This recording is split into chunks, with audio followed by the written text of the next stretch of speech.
अस्सलाम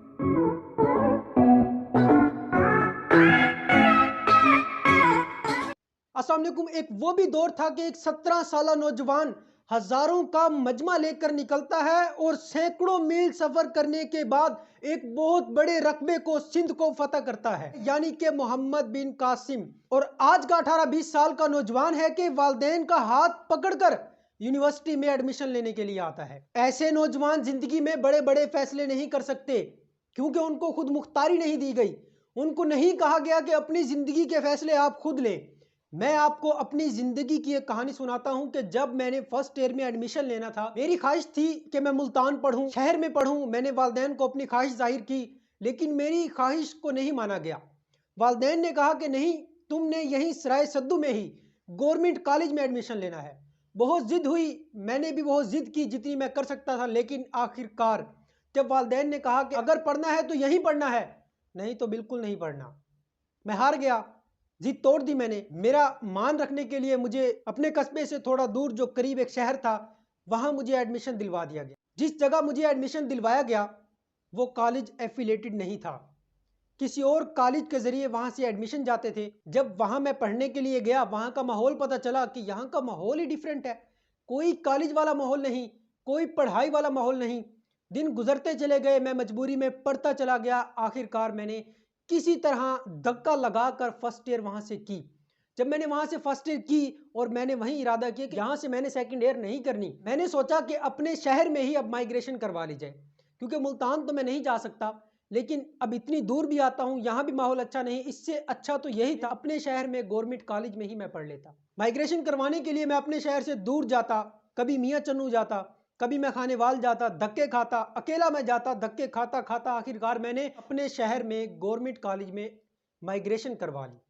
वहां पर कंप्यूटर के टीचर भी नहीं थे, प्रॉपर टीचर नहीं आते थे, कुछ पढ़ाई होती थी कुछ नहीं होती थी। अकेडमी रखकर किसी तरह मैंने सेकंड ईयर क्लियर की। जब मैंने सेकंड ईयर धक्के से कंप्लीट कर ली, तब मेरे वालिदैन को एहसास हुआ कि बच्चा जो पहले बात करता था कि मैंने अपनी खुशी से पढ़ना है, क्यों ना बच्चे को खुद मुख्तारी दी जाए।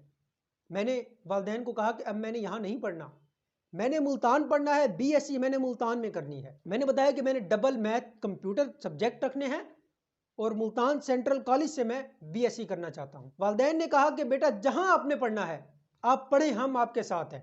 क्यों? क्योंकि उस वक्त मेरे वालिदैन को एहसास हो चुका था कि अब बच्चे के साथ जबरदस्ती नहीं की जा सकती।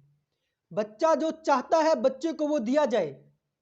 बच्चे को शौक है पढ़ने का तो बच्चे को पढ़ने दिया जाए, जहां बच्चा पढ़ना चाहता है वहीं बच्चे को पढ़ने दिया जाए। यकीन जानिए, मैंने बीएससी में जब एडमिशन लिया, अपनी मर्जी से एडमिशन लिया, मैंने मेहनत की, बहुत ज़्यादा मेहनत की। अल्हम्दुलिल्लाह बेहतरीन मार्क्स आए।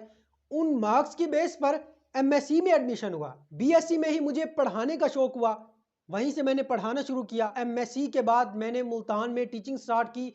मुझे किसी ने नहीं कहा कि आपने इस स्कूल में नहीं पढ़ाना। मुझे अपनी ज़िंदगी का फैसला करने की खुद मुख्तारी दी गई।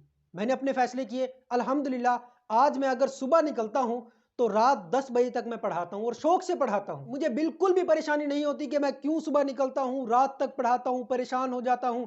फिर रात को मुझे 10 बजे के बाद वीडियो भी रिकॉर्ड करनी होती है, बहुत से काम होते हैं, लेकिन मैं फिर भी नहीं घबराता। क्यों? क्योंकि मैं जो भी काम करता हूं शौक से करता हूं, मोहब्बत से काम करता हूं। अगर आपने अपने बच्चों को बिल्कुल अपने अंडर किया हुआ है, अपने बच्चों को कोई फैसला नहीं करने देते, तो खुदारा ऐसा ना कीजिए। बच्चों को उनकी जिंदगी का फैसला करने दीजिए। बच्चे जहां पढ़ना चाहते हैं उनको पढ़ाइए, नजर जरूर रखिए, लेकिन बच्चों को कंट्रोल दीजिए। बच्चों की जिंदगी का कंट्रोल उनके हाथ में होना चाहिए। इस्लाम में तो यहां तक है कि अगर बच्ची की शादी की जाए तो उससे भी उसकी रजामंदी पूछ ली जाए। तो एक लड़का जो पढ़ना चाहता है, जिंदगी में बहुत बड़े बड़े काम करना चाहता है, तो उससे उसकी रजामंदी क्यों ना पूछी जाए। उससे क्यों ना पूछा जाए कि आप क्या करना चाहते हैं, आप किस फील्ड में जाना चाहते हैं। क्यों वालिदैन जबरदस्ती बच्चे को पकड़कर अपनी मर्जी की फील्ड में लेकर आना चाहते हैं? क्यों बच्चे को अंडर कंट्रोल करते हैं? क्यों बच्चे को कोई कदम नहीं उठाने देते? क्यों बच्चे को खुद मुख्तारी नहीं देते? बच्चे को खुदारा खुद मुख्तारी दीजिए। बच्चे को अपनी जिंदगी का फैसला करने का पूरा पूरा हक मिलना चाहिए। उम्मीद करता हूं कि आपको वीडियो अच्छी लगी होगी। इसी के साथ इजाजत चाहता हूं। Thank you. अल्लाह।